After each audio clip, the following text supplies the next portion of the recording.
Y bueno, indudablemente lo económico o la política económica juega y fuerte en una elección como esta, y es lo que queremos charlar, incluso también tema precios y otras cuestiones que hacen a nuestro bolsillo, con un amigo como Mariano Gendra Gijena, que es abogado especialista en consumo y presidente de Cruzada Cívica, Asociación Civil de Defensa de Usuarios y Consumidores. ¿Cómo andás, Mariano? Como siempre, gracias por atendernos. ¿Qué tal? Buenos días, un gusto de estar con ustedes. Gracias por el llamado, un placer. Bueno, ¿cuánto crees que terminó jugando en esta elección que pasó, la del domingo pasado, la cuestión económica y sobre todo el tema que vos monitoreás día a día, ¿no? Que es el asunto del consumo? A ver, creo que sin lugar a duda la elección del domingo pasado es para analizarlo y todos, la sociedad y por supuesto los medios de comunicación lo van a ir analizando en estos días y los próximos días en adelante.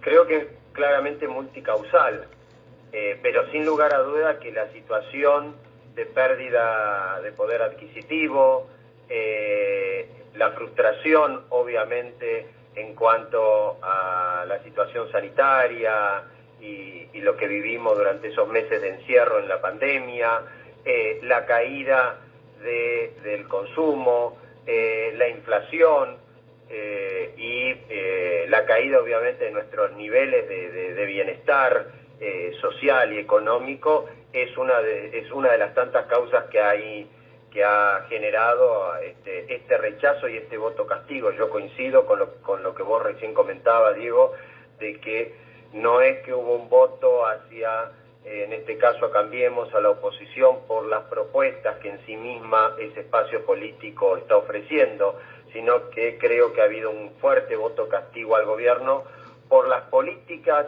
económicas, sociales, sanitarias y también de gestión que han llevado hasta ahora, y por las no políticas que no han y por aquellas políticas, digo, que aún no han implementado, ¿no? Es decir, creo que este gobierno cree que con una agenda política e ideológica que ellos nos quieren imponer a toda la sociedad, creen que con eso pueden suplir sus falencias de gestión y sus falencias políticas en materia económica, social, educativa, de trabajo, ¿no? Y me parece que la sociedad tomó conciencia de eso y dijo, bueno, vamos a castigar eso, ¿no?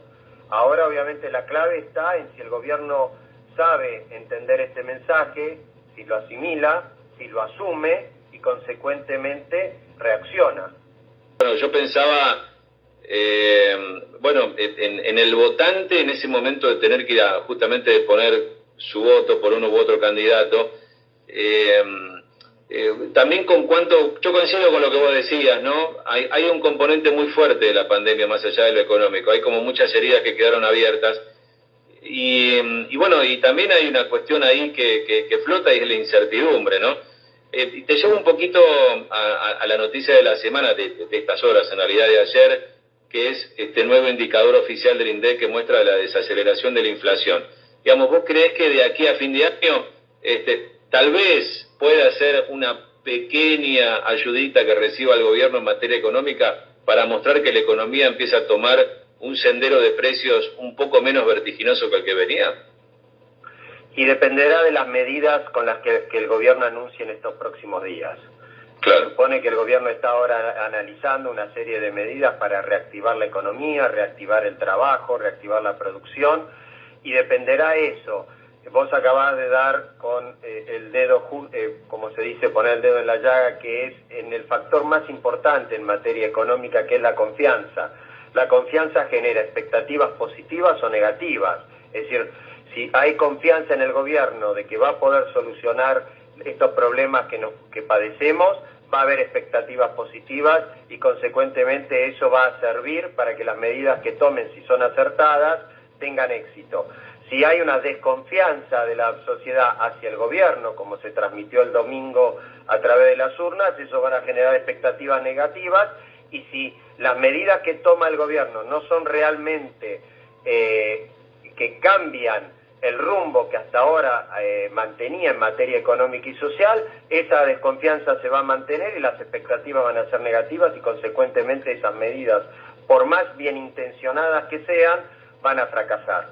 Creo que la clave acá no es acentuar las medidas, digo acentuar porque es lo que estamos viendo en las noticias o se está diciendo, todavía obviamente no hay creo que todavía no ha habido un anuncio oficial, corregime si me equivoco, Diego, pero por lo que se está trascendiendo, estaríamos, digamos, profundizando medidas que ya existen y que sabemos que tomadas independientemente pueden ser buenas y loables, pero que si no tomamos medidas macroeconómicas en serio, si no empezamos a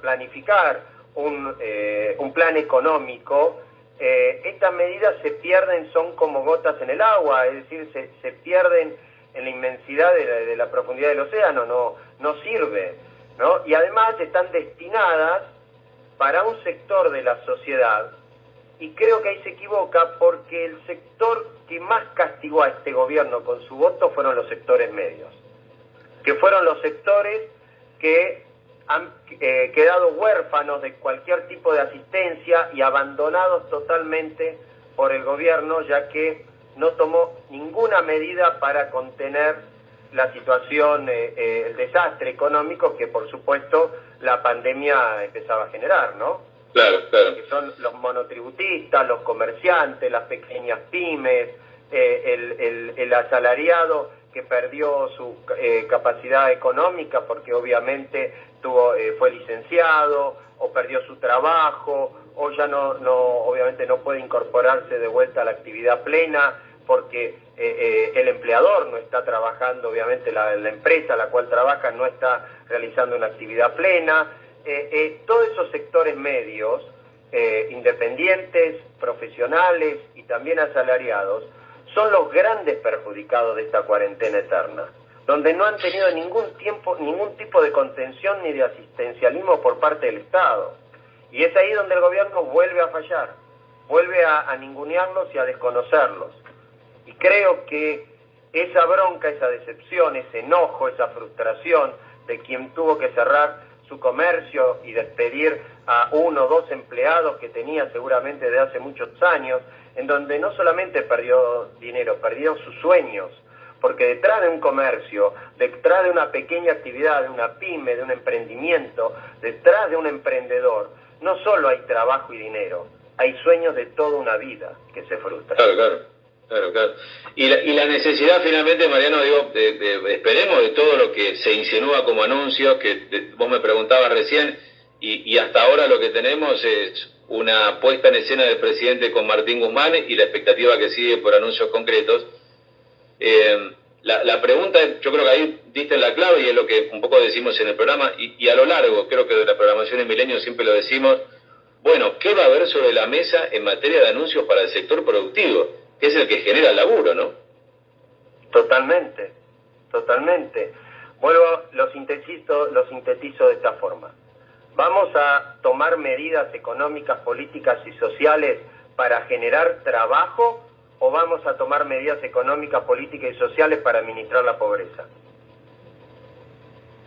Ahí está la clave.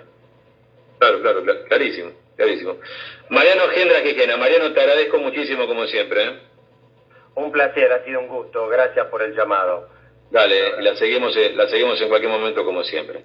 Mariano Gendra Quijena, con él entonces analizamos un poco el coletazo económico, ¿no? De lo que fue esta elección y también trazamos algunas líneas para lo que viene. Mariano Gendra Quijena es abogado especialista en consumo y titular de la Asociación Civil de Defensa de Usuarios, así se dice, de usuarios y consumidores. 1:20 p.m.